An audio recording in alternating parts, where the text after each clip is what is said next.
حي على الصلاة.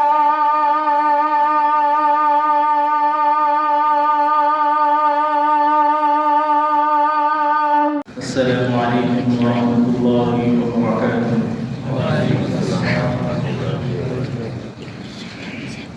الحمد لله وكفى وسلام على عباده الذين اصطفى.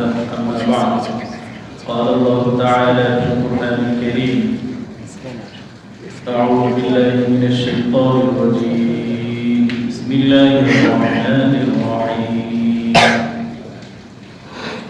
وأقيموا الصلاة وآتوا الزكاة واركعوا مع الراكعين.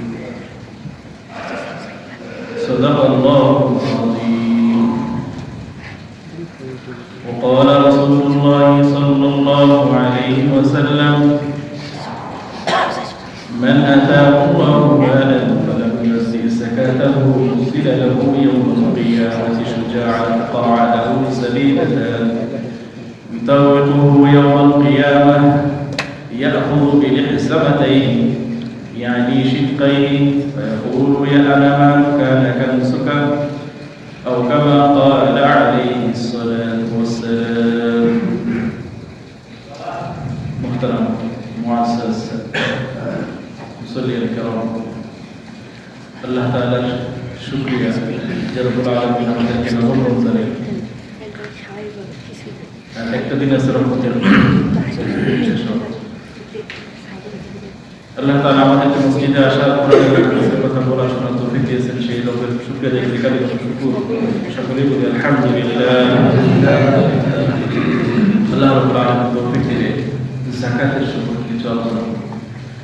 বছরের বিভিন্ন সময় বিভিন্ন বিষয় নিয়ে আলোচনা করা হয়, আর এই রমজান মাসে বিশেষ যাকাতের নিয়ে আলোচনা করা হয়, কারণ যে এই মাসে একটা ফরজ ইবাদত করলে অন্য মাসে 70টা ফরজ ইবাদত সমস্ত আল্লাহ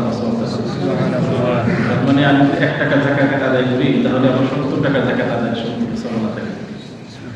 এজন্য তবে যাকাতের মাসআলাটা হলো যে যখন থেকে আমি হিসাব করি তখন থেকে আমার বছর শুরু হবে, আর এই বছরের হিসাবটা ক্যালেন্ডার অনুযায়ী, মানে আমাদের চন্দ্র বছর যেটা আছে সেই অনুযায়ী করতে হবে।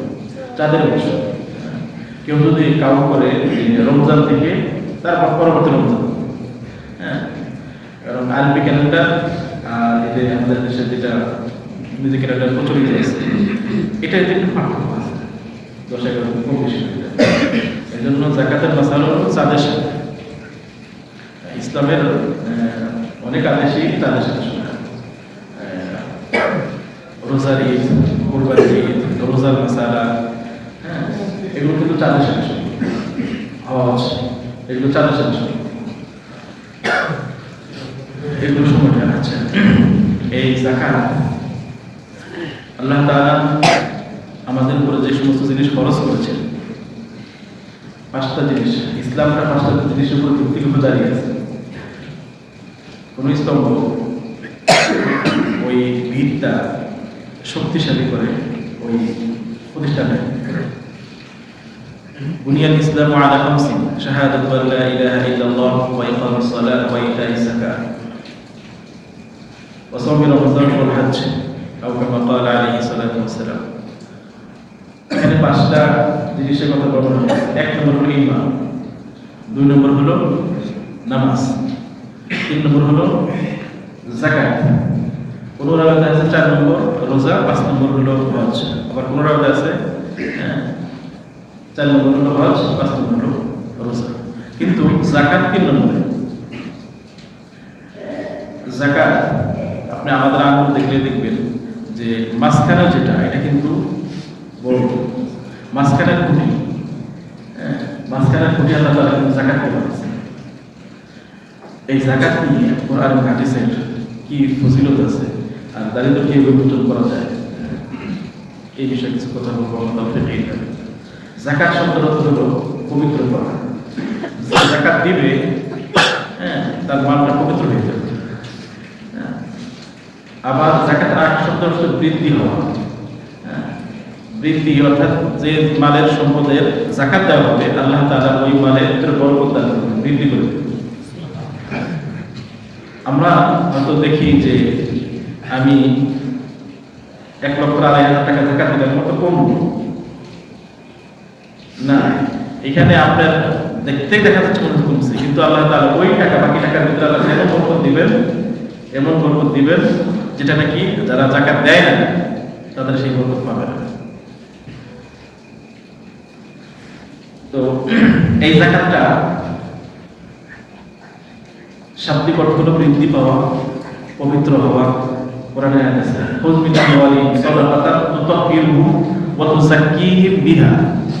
খুয মিন আমওয়ালিহিম, তাদের মাল থেকে সম্পদ গ্রহণ করো।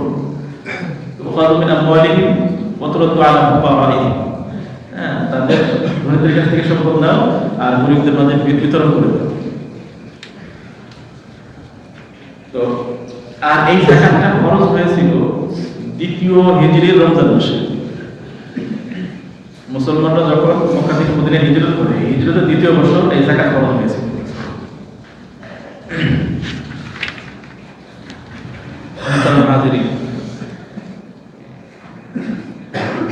আবু বকর রাদিয়াল্লাহু তাআলা ঘটনা কিন্তু আমরা জানি। আবু বকর রাদিয়াল্লাহু তাআলা রাসূল সাল্লাল্লাহু আলাইহি ওয়াসাল্লামের ওফাতের পরে কিন্তু খলিফা নির্বাচিত হয়েছে, তাকে খলিফা বানানো হয়েছে। তখন আবু বকর রাদিয়াল্লাহু তাআলা ঘোষণা করেছিলেন, যারা নামাজ এবং যাকাতের ভিতরে পার্থক্য করবে তাদের সাথে তিনি জিহাদ করবেন, কিতাল করবেন। ওমর রাদিয়াল্লাহু তাআলা জিজ্ঞাসা করলেন, হে আমিরুল মুমিনিন, আল্লাহ রাসূল তো বলছেন যে ব্যক্তি ঈমান আছে সে এবং তার সম্পদ মুসলমানদের কাছ থেকে হেফাজত। এখন একজন মানুষ ঈমান মুমিন, সে যাকাত না দেওয়ার কারণে তার সাথে কেমন, আপনি তার সাথে কিভাবে লড়াই করবেন? আবু বকর রাদিয়াল্লাহু তাআলা বললেন, কঠোর ভাষায় বললেন যে উটের যে রশিটা যেটা রাসূল সাল্লাল্লাহু আলাইহি ওয়াসাল্লামের জামানায় সে দিত, সেটা দিতেও যদি অস্বীকার করে, উট না উটের রশিটাও যদি দিতে অস্বীকার করে, তারপরেও তার সাথে সে এরপর ওমর রাদিয়াল্লাহু তাআলা বলেন যে আমি কিছুদিন পরে বুঝতে পারছি যে আবু বকর রাদিয়াল্লাহু তাআলা আল্লাহ তাআলা তার অন্তরটাকে প্রশস্ত করে দিয়েছিলেন এবং তিনি সত্যের উপর ছিলেন। এরপরে কিন্তু খুব কঠোর অবস্থায় আবু বকর রাদিয়াল্লাহু তাআলা এগুলো হস্তক্ষেপ করেছেন। আর এই যাকাতটা হলো ধনীদের সম্পদে গরিবের হক। ওয়াফি আমওয়ালিহিম হাক্কুল লিসাইলি ওয়াল মাহরুম, গরিবের হক ধনীদের সম্পদে। ওয়াফি আমওয়ালিহিম, তাদের সম্পদের মধ্যে হাক্কুল লিসাইলি ওয়াল মাহরুম। আর এই সম্পদটা যেমন যে মানুষের শরীরে কিন্তু রক্ত চলাচল করে, তো এই টাকাটা যদি এক জায়গায় স্থির থাকে ওটা কিন্তু বৃদ্ধি হবে।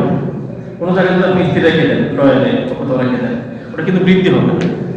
এটা যদি আপনাকে সঞ্চালন করেন বা পরিচালনা করেন, হ্যাঁ, ব্যবসা বা যাকাত, এই প্রত্যেকটা কাজে হক আদায় করে করেন, তাহলে ওটা মালটা কি হবে? হ্যাঁ, ওই রক্তের মতো প্রবাহিত থাকবে, এক জায়গায় বন্ধ হয়ে থাকবে। এই কথা আল্লাহ তাআলা কোরআনে কারীমে বলেছেন, কাইলা ইয়াকুলা যুলাতান বাইনাল আগনিয়াই, যাতে সম্পদ ধনীদের মাঝে পুঞ্জীভূত না হয়। আপনারা দেখবেন যে সারা বিশ্বের যে সম্পদ 2021 সালের দিকে একটা জরিপ হয়েছে, সারা বিশ্বের মানুষের যত সম্পদ আছে আর 8 জন ব্যক্তির সম্পদ একই। 8 জন ব্যক্তির সম্পদ আর সারা বিশ্বের সকলের সম্পদ এক। অর্থাৎ সারা বিশ্বের যে পরিমাণ মালিকানা আর ওই 8 জন ব্যক্তির মালিকানা এক। মানে সম্পদটা এক জায়গায় কুক্ষিগত হচ্ছে। আর এইভাবে চলতে থাকলে পৃথিবী তো এক কেন্দ্রিক হয়ে যাবে। এই জন্য আল্লাহ তাআলা যাকাতকে ফরজ করেছেন।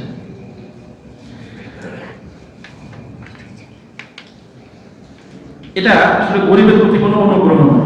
এখন আপনারা প্রশ্ন করতে পারেন যে আমার টাকা এখানে কিভাবে গরিব হলো? মুহতারাম হাজিরিন, আপনি টাকা কামাই করেছেন কি দিয়ে? মেধা দিয়ে, চোখ দিয়ে, হাত দিয়ে। এই যে মেধা, এই যে চোখ, হাত, এর পিছনে আপনি কয় টাকা ইনভেস্ট করেছেন? এটা কে মালিক? এটা মালিক কে? আল্লাহ তাআলা। আপনি সম্পদ অর্জন করছেন, এই সম্পদের ভিতরে কিন্তু এগুলো শামিল আছে। এজন্য আল্লাহ তাআলা দেওয়া সম্পদ দিয়ে আপনি সম্পদ অর্জন করছেন, আর আল্লাহ তাআলা বলে দিয়েছেন যে তোমার সম্পদের ভিতরে প্রয়োজনের অতিরিক্ত 1 বৎসর নিসাব পরিমাণ সম্পদের মালিক হলে তুমি সেই সম্পদের 2.5% তুমি গরিবকে দিয়ে দাও। এটা গরিবের হক। এখন যদি কেউ সে কোনো রকম যাকাতের হিসাব না করে, যাকাত যার উপর ফরজ হয়েছে সে যদি হিসাব না করে লামসাম করে যদি যাকাত দেয়, পরিপূর্ণ যদি যাকাত আদায় না করে, তাহলে যাকাতের টাকা কিন্তু তার ভিতরে রয়ে গেল।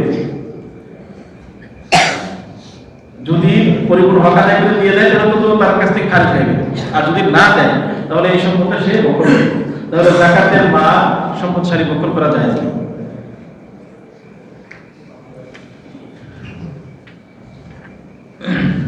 হাদিসে আসছে ইদা আদাইতা যাকাতা মালিক ফাকাদ কাযাইতা মা আলাইক, যে যখন তুমি মালের সম্পদের যাকাত দিয়ে দিবে তখন তুমি আল্লাহ তাআলা তোমার উপর যে দায়িত্ব দিয়েছিল মা কাযাতা আলাইক, তুমি সেটা পরিপূর্ণ করে দিলে। মুহতারাম হাজিরিন, কিছুদিন আগে একটা বাংলাদেশে জরিপ হয়েছে যে যদি প্রতি বছর রাষ্ট্রীয়ভাবে আমাদের দেশে যাকাত সংগ্রহ করে রাষ্ট্রীয়ভাবে, তাহলে কিছুদিন আগে, এটা আজ থেকে 5-6 বছর আগে, তাহলে প্রতি বছর প্রায় 25,000 কোটি টাকা যাকাত।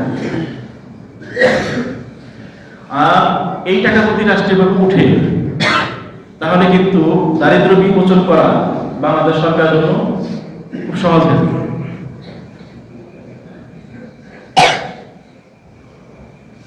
এটা ইসলামী এমন ব্যবস্থায় রেখেছে। পৃথিবীর মানে মুসলমানদের ইতিহাসে এরকম অনেক যুগ গেছে, অনেকটা সময় গেছে, বিভিন্ন সময় গেছে যে যাকাতের মাল ঘরে ঘরে নিয়ে দেওয়া হচ্ছে, যাকাত দেওয়ার লোক নেই। কারণ এটাই যে সুষ্ঠুভাবে বন্টন করা হয় তাহলে যাকাত নেওয়ার লোক থাকবে না। তখন কি করবেন? তখন পার্শ্ববর্তী রাষ্ট্র দিকে যেখানে ভূমিকম্প, জলোচ্ছ্বাস বা অন্য কোনো সমস্যা হয়েছে তাদের সহযোগিতা করবে। এটা রাষ্ট্রীয়ভাবে সবচেয়ে উত্তম, কিন্তু আমাদের দেশে এটা করা হয়। এখন যদি করা নাও হয়, একজন যে যার উপর যাকাত খরচ তার উপরে কিন্তু এটাও খরচ, সে নিজ দায়িত্বে হিসাব করে যাকাতটা যাকাতের উপযুক্ত ব্যক্তির কাছে দেওয়া। যদি গরিব মানুষ তার কাছে না আসে তবে সে সব তার কাছে যাবে, যে যে হিসাব করতে দিতে হবে তার ঘরে ঘরে। এটা তার নিজের দায়িত্ব। আমরা মনে করে থাকি যে যাকাত দিলে এটা তার উপর একটা অনুগ্রহ করলাম। যাকাত কিন্তু একটা ফরজ। আল্লাহ তাআলা কোরআনে কারীমে আকিমুস সালাতা ওয়া আতুস যাকাত একসাথে ব্যবহার করেছে প্রায় 28 জায়গায়। কোরআনে কারীমে যে সমস্ত ফরজ বিধান আছে কোন একটাই তারা কিন্তু আল্লাহ তাআলা ফরজ করতে পারে। রোজা, শুক্র রোজা ফরজ হওয়ার ব্যাপারে কিন্তু অনেক আয়াত নেই। আমরা কিন্তু মুসলমান বলছি নামাজ, রোজা, হজ, যাকাত, আমরা কিন্তু এভাবে বলে থাকি নামাজ, রোজা, হজ, যাকাত। নামাজের পরে আমরা রোজা নিয়ে আসছি, তারপর হজ নিয়ে আসছি, তারপর যাকাত নিয়ে আসছি, মানে যাকাত থেকে সবার শেষে নিয়ে আসছি। অথচ আল্লাহ তাআলা কি কোরআনে কি বলছেন? আকিমুস সালাত ওয়া আতুস যাকাত। যেখানে নামাজের কথা বলছেন সেখানে যাকাতের কথা বলছেন। ইকামুস সালাত ওয়া ইতাইজ যাকাত। الذين مكناهم في الأرض أقاموا الصلاة وآتوا الزكاة وأمروا بالمعروف ونهوا عن المنكر ولله عاقبة الأمور। বিভিন্ন ভাবে বিভিন্ন ক্রিয়া ফেল দ্বারা আল্লাহ তার বর্ণনা করেছেন। কোথাও মাদার ব্যবহার করেছেন, কোথাও আবর সিগার ব্যবহার করেছেন, অর্ডার ব্যবহার করেছেন। আর এই নামাজ পড়ে আমরা যারা এখানে নামাজ পড়তে আসি, আচ্ছা আমি নামাজ পড়ার পরে ইমাম সাহেবের উপরে মেহেরবানি করছি, এটা কি কেউ মনে করি? আমি নামাজ পড়ার কারণে আমি ইমাম সাহেবের প্রতি মেহেরবানি করলাম, অনুগ্রহ করলাম, এটা ঠিক আমরা কখনো কেউ মনে করি? অথচ যাকাত দেওয়ার বেলায় আমরা মনে করি যে আমি তার উপর মেহেরবানি করলাম। না, এটা হলো তার অধিকার, এটা তার উপর প্রাপ্য, গরিবের প্রাপ্য আর ধনীদের দায়িত্ব। নামাজ যেরকম ফরজ হয়েছিল যে দায়িত্ব পালন করছি, করে আল্লাহ তাআলা শুকরিয়া আদায় করি, যাকাতটা ঠিক তেমনি ভাবে আমি যাকাত ঠিক মতো আদায় করবো, কারো উপর দিছি আর দিয়ে তারপর অনুগ্রহ করছি, আবার মাঝে মাঝে কোটা দিব যে তোকে আমি প্রতি বছর যাকাত দেই, এইরকম কাজ করা যাবে না। মুহতারাম হাজিরিন, আল্লাহ তাআলা আমরা তো মনে করি যে এই সম্পদ ব্যবসায় রাখলে মানে ব্যাংকে রাখলে পরে, হ্যাঁ, ফিক্সড ডিপোজিট, হ্যাঁ, তারপরে ব্যাংকে আমানত রাখলে পরে একটা সুদ আসে, আমরা কিন্তু মনে করি যে মানে সম্পদ বৃদ্ধি পাচ্ছে, এটা আমরা মনে করে দিই, আবার অপর দিকে যাকাত দিই। আল্লাহ তাআলা কোরআনে কারিমে এই কথা বলতেছেন, ওয়া মা আতাইতুম মিন রিবার লিয়ারবু ফি আমওয়ালিন নাস ফালা ইয়ারবু ইনদাল্লাহ ওয়া মা আতাইতুম মিন যাকাতিন তুরিদুনা ওয়াজহাল্লাহ ফাউলাইকা হুমুল মুদঈফুন। যে তোমরা যে সুদ, মানুষের সম্পদে যে সুদ তোমরা দাও, হ্যাঁ, এটা কিন্তু আল্লাহ তাআলার কাছে বৃদ্ধি হয়, এই সম্পদ আল্লাহ তাআলার কাছে বৃদ্ধি হিসেবে কাউন্ট হয় না। কিন্তু তোমরা যদি সম্পদ দাও, আল্লাহ তাআলা যাকাত দাও আল্লাহ তাআলা সন্তুষ্টির জন্য, আল্লাহ তাআলা বা উলাইকা হুমুল মুদঈফুন, আল্লাহ তাআলা এটা বৃদ্ধি করে দিবেন সম্পদ।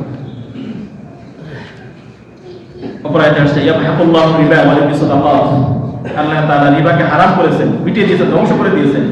ইয়ামহাকুল্লাহু রিবা ওয়া ইউরবি সাদাকাত, আর যে সাদকা, যাকাত, নফল সাদকা দিল এগুলো আল্লাহ তাআলা বৃদ্ধি করে দেন। ওয়া ইউরবি সাদাকাত, আল্লাহ লালন পালন করেন। দেখেন যে অনেক সময় দেখবেন ওই একটা গরু কিনে মানুষের কাছে দেয় চাষ করার জন্য, বর্গাদের যেটাকে বলে, পরে আস্তে আস্তে এটাকে বড় হলে কুরবানির সময় বিক্রি করে।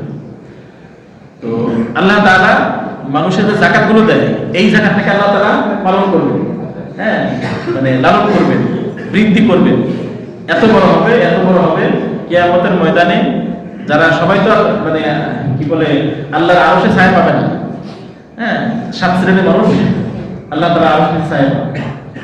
আর যাকাত যদি ছায়াও না পায়, তার ওই যাকাত দেওয়ার কারণে আল্লাহ তাআলা ওই যাকাতের সম্পদ তার মাথার উপরে ছায়া বানিয়ে দেন, যতক্ষণ পর্যন্ত হিসাব জন্য আমরা যাকাতটা সঠিকভাবে দেওয়ার চেষ্টা করি। আর এই যাকাতটা যদি আমরা দিই তাহলে কি আমাদের উপকারটা কি, লাভটা কি আমাদের?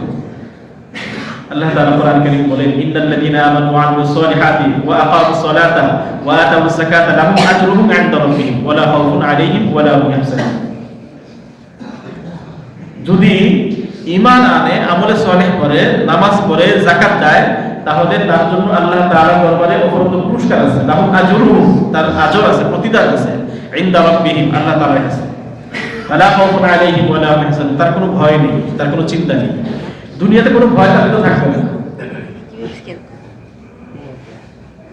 একজন মানুষ মনে করেন সে ব্যাংকে টাকা রাখলে 1 কোটি টাকা,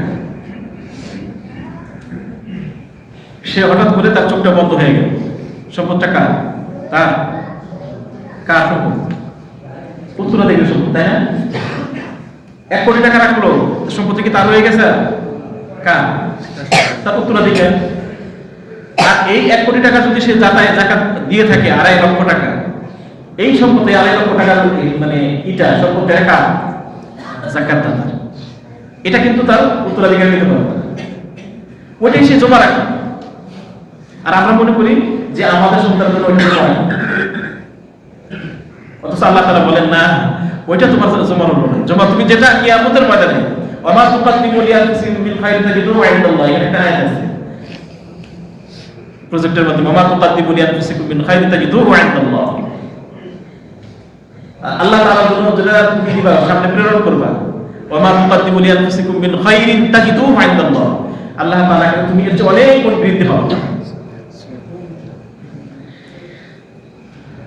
আর হাদিসে আসছে যারা যাকাত দিবে তারা ঈমানের স্বাদ গ্রহণ করবে, ঈমানের স্বাদ তারা গ্রহণ করতে পারে। হাদিসে এটাও আসছে, রাসূল সাল্লাল্লাহু আলাইহি ওয়াসাল্লাম বর্ণনা করেন যে যদি যাকাত দেয় তাহলে এই মালের যে অকল্যাণ আছে বা কোনো সমস্যা থাকলে এই মাল থেকে আল্লাহ তাআলা অকল্যাণগুলো দূর করে দিবেন। আর যদি কেউ যাকাত না দেয়, অনেকে আছে সম্পদ হওয়ার পরেও তারা যাকাত দিচ্ছে না, কোরআন কারীমে এত ওয়াইদ দিয়েছে, ওয়াল্লাযীনা ইয়াকনিজুনা আয-যাহাবা ওয়াল ফিদ্দাতা ওয়া লা ইউনফিকুনাহা ফী সাবিলিল্লাহ ফাবাশশিরহুম বিআযাবিন আলীম। ওয়াল্লাযীনা ইয়াকনিজুনা আয-যাহাবা, যাদেরকে সম্পদ দেওয়া হয়েছে, যাদের সম্পদ আছে, সম্পদ অর্জন করেছে, স্বর্ণ রৌপ্য, ওয়া লা ইউনফিকুনাহা ফী সাবিলিল্লাহ, আর আল্লাহর রাস্তায় ব্যয় করলো না, ফাবাশশিরহুম বিআযাবিন আলীম, হে নবী আপনি তাদেরকে জাহান্নামের যন্ত্রণাদায়ক শাস্তির সুসংবাদ দিন। এখন যন্ত্রণাদায়ক শাস্তির কি সুসংবাদ হয় না দুঃসংবাদ হয়? আল্লাহ তাআলা এখানে বলতেছেন সুসংবাদ বলে, মানে আল্লাহ তাআলা কতটুকু তিরস্কার তাকে করতেছেন যে জাহান্নামের শাস্তির সুসংবাদ তাকে দেবে।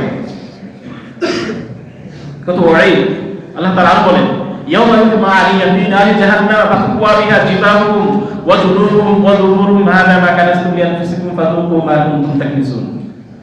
আর সেদিন তার এই সম্পদগুলো আল্লাহ তাআলা একত্রিত করবেন, জাহান্নামে একত্রিত করবেন, একত্রিত করে তার এই কপালে সিল দিবেন। ফাতুওয়া বিহা জিবাহুম ওয়া জুনুবুহুম, তার এই পাশে, ওয়া যুহুরুহুম, তার এই পিঠে, তার কপালে, তার পাশে, তার পিঠে আল্লাহ তাআলা এই সম্পদের সিল দিবেন। এই সম্পদ দেখবেন এখন তো হয়, আগে তো দেখবেন যে সিল গেলা, যে সিলগুলো মোমটা মানে এক ধরনের আছে, ওটাকে কি করে আগুন দিয়ে জ্বালিয়ে একটা মানে পিতলের একটা দিয়ে সিল গেলা করে। তো আল্লাহ তাআলা এরকম সিল দিবেন এই সম্পদ দিয়ে আগুনের। আচ্ছা, এই দিকে তিনটা কথা কেন বলবো? কপাল, পার্শ্ব, পিঠ। দেখবেন যে আমরা আমাদের কাছে কোনো গরিব মানুষ যদি আসে, প্রথমে আমরা কি করি? কপালটা কুঁচকাই, বিরক্ত লাগে। তারপরে যদি চাই তখন আমি পার্শ্ব দেখাই, অন্য সাইডে যাই। তারপরে যদি বিরক্ত করে আমি চলে যাই, এই জায়গাটা ছেড়ে দিই। এই জন্য আল্লাহ তাআলা তিনটা জায়গার মধ্যেই বলেছেন কপাল কুঁচকানো যাবে না। আল্লাহ তাআলা হয়তো তাকে তোমার কাছে নিয়ে আসছেন, এমনও তো হতে পারতো যে তুমি তার স্থানে, সে তোমার স্থানে হতো। এই জন্য কখনোই গরিবদের সাথে যখন তাকে চান, আপনি না দিতে পারলে আপনি তাকে সরি বলেন, কিন্তু তাকে কপাল কুঁচকানো বা তাকে বিরক্ত বোধ করা, এটা করা যায়, এটা আমরা কখনোই করব না। আর হাদিসে আসছে যে মান আতাহুল্লাহু মালান ফালাম ইউতি যাকাতাহু উসিরা লাহু ইয়াউমাল কিয়ামাতি শুজাআন আতরা লাহু সাবিবাতান তাফিকুহু ইয়াউমাল কিয়ামাতি ইয়াখুযু বিলিহসামাতাইহি ইয়ানি শিত্তাইহি সুম্মা ইয়াকুল আনা মালুকা আনা কানজু আনা কানজু। যাদেরকে আল্লাহ তাআলা সম্পদ দিয়েছেন সে যাকাতটা দিল না, মান আতাহুল্লাহু মালান ফালাম ইউতি যাকাতাহু উসিরা লাহু ইয়াউমাল কিয়ামাহ। এই হাদিসে আসছে হলো তাকে জাহান্নামের আগুন দিয়ে ওটাকে তাকে সিল করা হবে। আর হাদিসে আসছে মুসিরা লাহু ইয়াউমাল কিয়ামাহ শুজাআন, এই সম্পদটাকে তারা সাপ বানানো হবে। আমরা দেখেন যে কাপড় দিয়ে বানানো সাপ, বিভিন্ন জিনিস দিয়ে আমল করি। আল্লাহ তাআলা কিয়ামতের ময়দানে এই সম্পদকে সাপ বানাবে। কি রকম সাপ? সাপের বর্ণনা আল্লাহ বলেছেন আখরা আলাহু সাবিবাতান, তার দুইটা শিং হবে। টেকো সাপ, মানে টেকো, টাকওয়ালা। এই সাপের যদি এক ফোঁটা বিষ পৃথিবীতে পড়ে সবকিছু ধ্বংস হওয়ার যথেষ্ট হয়ে যাবে। এই সাপ তার এই গলায় পরিধান করে দেওয়া হবে, সে তার এই চোয়ালে কামড়াবে, এই চোয়ালে কামড় দেবে আর বলবে আনা মালুকা আনা কানজু, আমি তোমার সম্পদ, আমার তোমার সঞ্চিত সম্পদ আমি। মুহতারাম হাজিরিন, আল্লাহ তাআলা আমাদের সকলকে পরিপূর্ণভাবে হক আদায় করে যাকাত দেওয়ার তৌফিক দান করুন। যারা বিশেষ করে এখন এখানে বেশিরভাগ যুবক, কিন্তু আপনারা ভবিষ্যতে কিন্তু অনেকে যাকাত দেওয়ার উপযুক্ত হবেন। এই কথাগুলো কিন্তু মানে স্মরণ শেখার জন্য, যে ভবিষ্যতে যখন আপনারাও হবেন, এখানে যারা যাকাত আছেন তারাও তো করবেন, আর যারা ভবিষ্যতে হবেন তাদের জন্য এটা নসিহত, কোরআনের আয়াত হাদিস। মুহতারাম হাজিরিন, এই যাকাত কার উপর ফরজ? যাকাতটা ফরজ হলো যে নাকি মুসলমান, যে নাকি প্রাপ্তবয়স্ক, যে নাকি আযাদ এবং সম্পদশালী, নিসাব পরিমাণ, সম্পদ নিসাব পরিমাণ, নিসাব বলতে কি বোঝায়? 52.5 ভরি রূপা, 7.5 ভরি স্বর্ণ, 7.5 ভরি, ওটা কি ক্লিক করলে ক্লিক করলে ল্যাপটপে একটা ক্লিক করলে এখানে হিসাবটা দেওয়া আছে।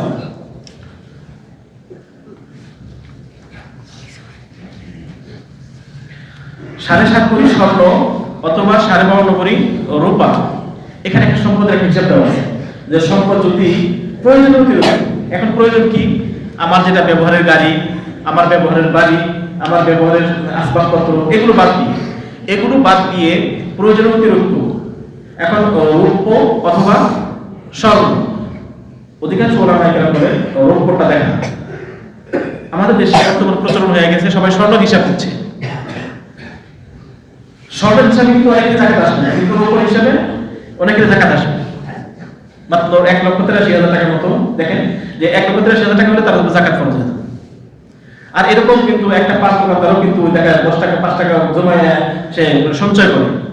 আবার দেখা যাচ্ছে হজের জন্য সে টাকা সঞ্চয় করে, হজের জন্য যদি টাকা সঞ্চয় করে থাকে আর ওই টাকাটা যদি প্রয়োজন অতিরিক্ত বেশি পরিমাণ সম্পদে হয়, ওখানেও কিন্তু জাকাত দিতে হবে। এরকম না যে আমি হজের জন্য করছি ওই জাকাত দেওয়া যাবে না, না, ওটাতেও জাকাত দিতে হবে। এই জাকাতটা কোন বস্তুর জাকাত দিতে হবে? স্বর্ণ, রূপা, নগদ টাকা, তারপরে ব্যবসায়ী পণ্য, তারপরে গবাদি পশু। গবাদি পশুর কিন্তু জাকাত আলাদা, যে মানে সর্বনিম্ন 5টা উট থাকলে তারা একটা ছাগল দিতে হয়। এরকম 30টা যদি তার গাভী থাকে, গরু থাকে, হ্যাঁ, 1 বছরের একটা বাছুর দিতে হয়। তারপর 40টা যদি উট বা ভেড়া যদি থাকে, তাকে একটা ছাগল দিতে হয়। এরকম মানে পশুর জাকাত আলাদা। আবার আমাদের নিয়ে আছে যারা কৃষি, ওদের হিসাব আলাদা। মানে উৎপন্ন ফসলের জাকাত সেটা কিন্তু বছরে হওয়া সম্ভব না। যখনই ফসলটা কাটবে, ওয়াতু হাক্কাহু ইয়াওমা হাসাদি, যেদিন কাটবে সেদিনকেই তারা জাকাত আদায় করবে। এখন উৎপন্ন ফসল, এখন এই উৎপন্ন ফসল 2 ধরনের হয়ে থাকে। একটা হলো প্রাকৃতিক পানি দ্বারা হয়, ঝর্ণার পানি, বৃষ্টির পানি, হ্যাঁ, বন্যার পানি, তারপর নদীর পানি, অর্থাৎ প্রাকৃতিক আল্লাহ তাআলা প্রদত্ত পানি দ্বারা, তাহলে 10 ভাগের 1। আর যদি এটা সেচ প্রকল্প, সেচ দিয়ে, হ্যাঁ, আমি টাকা খরচ করে করছি, তখন সেটা 20 ভাগের 1 দিতে হয়। আর সেটা বছরে অসংখ্য না, সেটা হলো যখনই আমি সম্পদটা কাটবো, এই কৃষির জাতটা কাটবো, সেদিনকে আমাকে অধিকার দিতে হবে। ওয়াতু হাক্কাহু ইয়াওমা হাসাদি, আল্লাহ তাআলা কোরআনে কারীমে বলছেন, যেদিনকে আমি করবো সেদিনকে, হ্যাঁ, সম্পদটাকে জাকাত দিতে হবে। এরপরে ডিপিএস, খনিজ সম্পদ, হ্যাঁ, এই হজ বীমা, তারপরে যে কোনো পরীক্ষা ইয়েতে আমি যে কোনো বীমা করি, হ্যাঁ, প্রিমিয়াম, এই সবগুলোর উপর জাকাত দিতে হবে, হিসাব করতে হবে। হ্যাঁ, বাকি হলো আমাদের সরকারি চাকরিজীবীরা ডিপিএস, এই হয় প্রভিডেন্ট ফান্ড। প্রভিডেন্ট ফান্ডের উপর জাকাত নেই। হ্যাঁ, প্রভিডেন্ট ফান্ড যখন আমি পাবো তখন আমাকে জাকাতের হিসাব করতে হবে, ওটা তো সরকারের কাছে। এই জন্য ওলামায়ে কেরাম বলে যে প্রভিডেন্ট ফান্ড, পিএফ এর উপর জাকাত হবে, হিসাব করা যাবে না, এটা হিসাবের বাইরে থাকে। তারপরে ঋণ, যদি ঋণ থাকে, এখন ঋণ তো 2 প্রকার, একটা হলো প্রয়োজনীয় ঋণ আর একটা হলো ব্যবসায়িক ঋণ। এখন যে নাকি 500 কোটি টাকার মালিক, সে তো ঋণ করে, তার ঋণটা কিন্তু গ্রহণযোগ্য হবে না। আর একজনের প্রয়োজন, তার ঘর নাই, ঘরটা নেওয়ার জন্য সে অল্প টাকা ঋণ করছে, 1 লক্ষ 2 লক্ষ টাকা ঋণ করছে তার ঘরটা থাকার জন্য, তার খাবার জন্য, অন্য বছরের জন্য সে ঋণ করছে, সেই ঋণ ধর্তব্য হবে। কিন্তু ব্যবসায়িক ঋণ ওটা ধর্তব্য হবে না। আর এই নগদ টাকা এবং স্বর্ণ অলংকার, এটার উপরে 2.5% টাকা দিতে হবে, এটা হিসাব করতে হবে, ক্যালকুলেশন করতে হবে। এই জাকাতটা কে দিব, কাকে দিব? জাকাতটা কি আমি মানে মাদ্রাসা দিব, মসজিদে দিব, রাস্তা বানাবো, কাকে দিব? কে হকদার? এটা হকদার হলো আল্লাহ তাআলা নিজেই বলেন, ইন্নামা সাদাকাতু লিল ফুকারা ওয়াল মাসাকিন ওয়াল আমিলিনা আলাইহা ওয়াল মুআল্লাফাতি কুলুবুহুম ওয়া ফির রিকাব ওয়াল গারিমিন ওয়া ফি সাবিলিল্লাহি ওয়া বিনিস সাবিল ফারিজাতান মিনাল্লাহ। এখানে আল্লাহ তাআলা 8টা খাত বর্ণনা করেছেন। এই 8টা খাতের কোনো বাইরে কোনো খাতকে যাকাত হিসেবে দেওয়া হবে না। আপনার বাসায় কোনো মহিলা কাজ করে বা আপনার মেসে কোনো বুয়া কাজ করে, তাকে যাকাত দিবেন না, বরং তাকে বেতন তাকে দিয়ে দিতে হবে, তারপরে অতিরিক্ত তাকে দিবেন। এটা তাকে বলা না বলা সমস্যা নেই, হ্যাঁ, তাকে বললেই হবে যে এটা আপনার অতিরিক্ত দেওয়া, কিন্তু বেতন থেকে আপনার বেতন দিবেন, যাকাত দিয়ে, এটা করা হবে।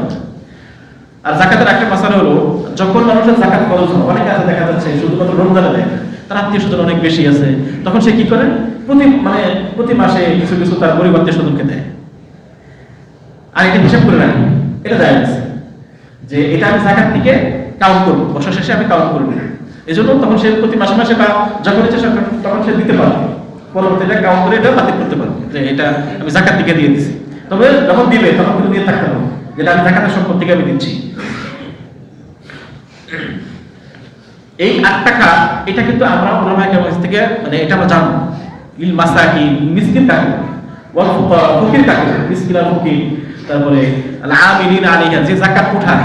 এখন যে যাকাত উত্তোলন করে সে যদি ধনী হয় তাকে দেওয়া হবে, অর্থাৎ বেতনভুক্ত, অর্থাৎ যে যাকাত গ্রহণ করে, আয়কর যেমন গ্রহণ করার লোক আছে অফিসার, ঠিক জাকাত আনলে যদি বড় লোক কোনো চাকরিজীবী থাকে তাকে যাকাত টাকা দেওয়া যায়। ওয়ালা আমিলিনা আলাইহা ওয়াল মুআল্লাফাতু কুলুবুহুম, আর অমুসলিম যারা ইসলাম গ্রহণ করেছে, হ্যাঁ, তাদের হৃদয় চিত্ত মানে ভালোবাসা পাওয়ার জন্য তাদেরকে দেওয়া যাবে।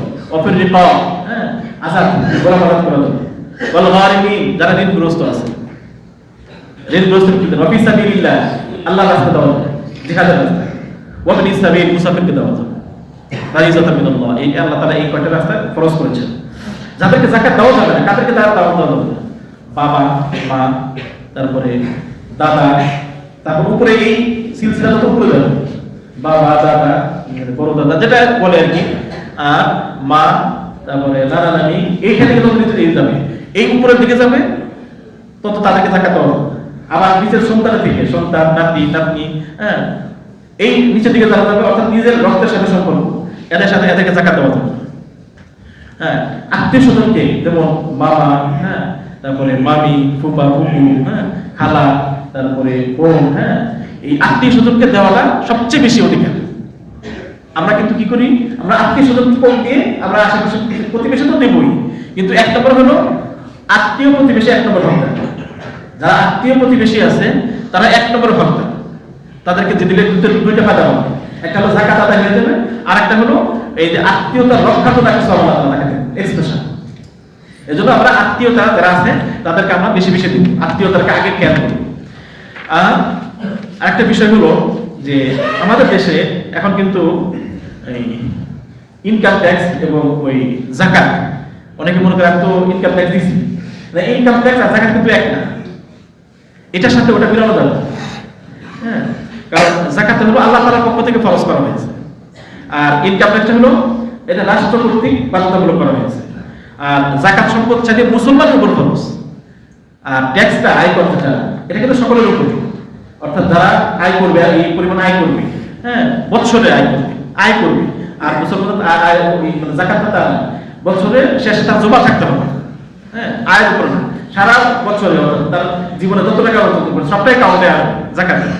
তারপরে যাকাতের হারটা কিন্তু সবসময় একই হয়, 2.5%, কিন্তু আয় করের হার কিন্তু একটা স্ল্যাব আছে যে 3.5 লাখ টাকার উপরে 1 লাখ, মানে 4.5 লাখ টাকা হলে এক ধরনের, আবার 10 লাখ টাকা হলে আরেক ধরনের, এরকম ভাবে আলাদা আলাদা রেট আছে, কিন্তু যাকাতের হিসাবটা এক, নগদ সম্পদের। তারপরে যাকাত হলো মূলত দরিদ্রের হক, আর এই করটা হলো এটা হলো দেশবাসীর হক। এজন্য যাকাতের সাথে ইনকাম ট্যাক্সের সাথে মিলানো যাবে না। আল্লাহ তাআলা আমাদের সকলকে পরিপূর্ণভাবে এই ফজিলতগুলো জেনে ওলামায়ে কিরামের কাছে যাওয়া, কারণ সবকিছু কিন্তু মিহরাবের থেকে বলা সম্ভব হয় না, লম্বা আলোচনা। আল্লাহ তাআলা আমাদের সকলকে যারা যাকাত দাতা আছে পরিপূর্ণভাবে হক আদায় করে যাকাত দেওয়ার তৌফিক দান করুন, আর যারা আমরা ভবিষ্যতে যাকাত দিতে উপযুক্ত হবো আল্লাহ তাআলা আমাদেরকেও যেন যাকাত দেওয়া সঠিকভাবে দেওয়ার তৌফিক দান করুন। আল্লাহ তাআলা আমাদের সকলকে কোরআন এবং হাদিসের উপর আমল করার তৌফিক দান করুন। রমজানের রোজাগুলো হক আদায় করে রাখার তৌফিক দান করুন। আল্লাহ তাআলা আমাদেরকে দুনিয়া এবং আখিরাতে সফলতা দান করুন। আমিন। ওয়া আখিরু দাওয়ানা আলহামদুলিল্লাহি রাব্বিল আলামিন।